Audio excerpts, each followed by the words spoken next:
Hi! Welcome back to dot focus clap daily channel. ఇప్పుడు మీరు చూడబోయేది ఏంటంటే గ్రామర్‌లో హెల్పింగ్ వెర్బ్స్‌ని బట్టి. ఇక్కడ ఏముంది ఇక్కడ షుడ్ హావ్ అని ఉంది. షుడ్ హావ్ అంటే ఏంటి ఇక్కడ? చేసి ఉండాల్సింది అని. షుడ్ హావ్ అంటే చేసి ఉండాల్సింది అని. సరే దాన్ని బట్టి ఇక్కడ మస్ట్ హావ్ కూడా ఉంది. మరి దానికి తప్పకుండా చేసి ఉండాల్సింది అని. చూసారా? దాన్ని బట్టి ఇక్కడ ఏముంది ఇక్కడ పాస్ట్ అన్‌ఫుల్‌ఫిల్డ్ యాక్షన్స్ అన్నమాట. పాస్ట్ అన్‌ఫుల్‌ఫిల్డ్ యాక్షన్ ఇంగ్లీష్‌లో ఉంది. సరే దాన్ని బట్టి ఇక్కడ సబ్జెక్ట్ నౌన్ ప్రొనౌన్ అంటే ఫస్ట్ పర్సన్‌లో ఐవీలో ఏమొస్తుంది? షుడ్ హావ్ వస్తుంది. అదేవిధంగా యూ, దే, హీ, షీ, ఇట్‌కి మస్ట్ హావ్ అని ఉందన్నమాట.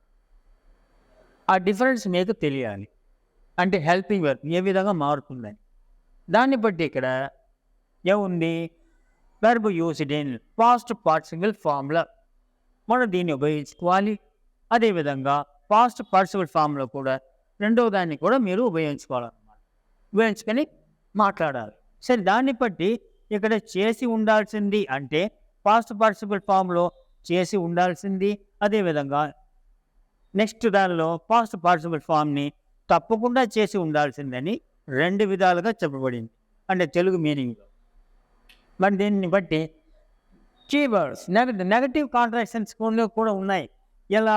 నెగటివ్ కాంట్రాక్షన్‌లో వచ్చేటప్పుడు should plus not plus have, shouldn't have షార్ట్‌గా.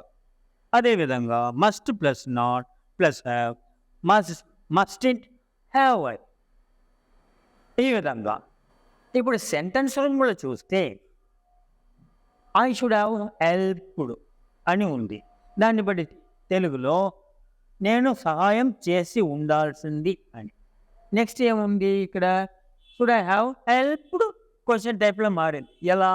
చూడండి ఇక్కడ నేను సహాయం చేసి ఉండాల్సిందా అని.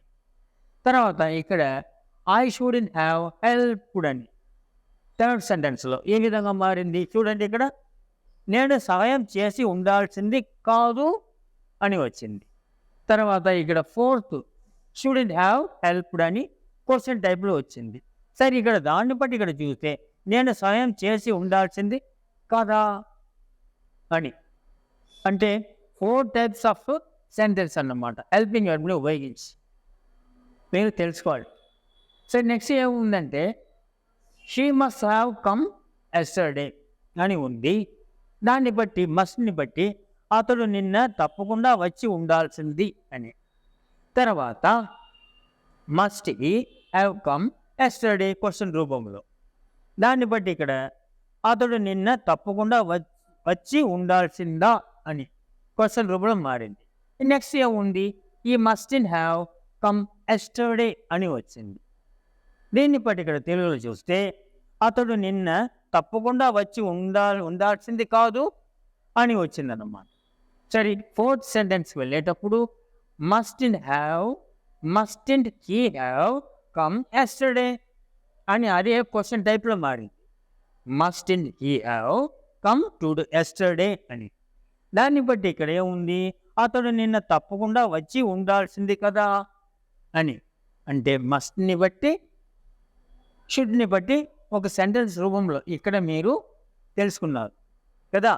ఈ విధంగా మీరు చూసుకుంటూ ఆ డిఫరెన్స్ తెలుసుకుంటూ చక్కగా ప్రాక్టీస్ చేసుకుంటూ షేర్ చేసుకుంటూ అదేవిధంగా కామెంట్ చేస్తూ మీకు కావాల్సినటువంటి వీడియోలన్నీ మీరు తెలుసుకోవడానికి మంచి అవకాశాన్ని మీరు పొందగలరు.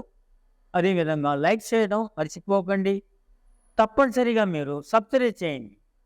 Thank you very much to watching our Dot Focus Live English channel.